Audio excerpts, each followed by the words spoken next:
Hello and welcome to the contingency plan. This topic may seem simple but could easily be overlooked for that very reason. If we imagine a scenario where we are without power, getting from point A to point B is going to be very difficult for multiple reasons. Traffic, panic, confusion, fear, violence, and the lack of power itself will make getting home dangerous. If your plan is to get out and away from the city, head for another state or a remote location you have chosen beforehand, you are going to have your hands full. Many people don't think about reasons to leave the area you currently are in or call home.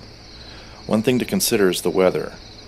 Winters in some parts of the country are brutal, and odds are in a shit hits the fan scenario, you will not survive one.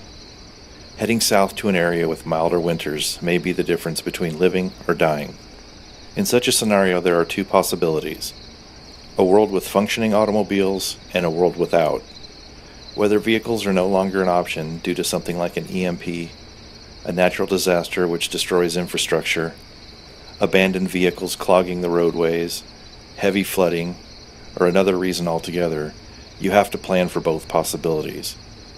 Even if vehicles technically work, getting very far in them may not be a possibility. If a vehicle is no longer an option and your plan is to relocate, not only are you going to have to contend with what to bring and what to leave behind, but you will also need to know how to get where you intend to go in a world that may suddenly appear much different than what you are used to. In a long-term or permanent power outage situation, you may no longer have the luxury of a GPS system, whether it be in your vehicle or on a mobile phone. Taking the shortest, most direct route to your destination, which in most cases means following the interstate system, may not only be impossible, but it will more than likely be the most dangerous option available to you. Not being on the interstate means that you will not have signs telling you where you are and how much further an exit is.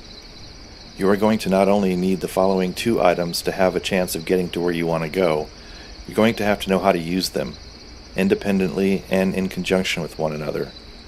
Knowing how to read a map and use it along with a compass does you little good if you don't have the map or compass to begin with. The fewer amount of things you need to scavenge for after the fact, the better. If your plan is to travel a great distance or to another state altogether, you will need the appropriate maps. A large U.S. map showing the interstates, freeways, and state routes will allow you to not only figure out which direction you need to go, but will also give you an idea of the alternate routes you will need to take in order to get to your destination. You may eventually arrive at your bug-out destination only to find that it is no longer a safe option, or discover that the place that took the least amount of damage is another 300 miles away and in a different direction.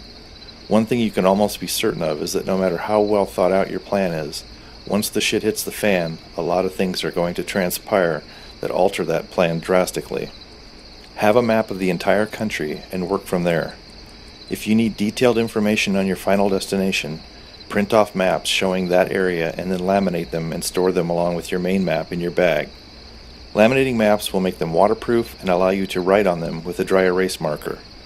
So you may want to add dry erase marker to your bug out kit as well.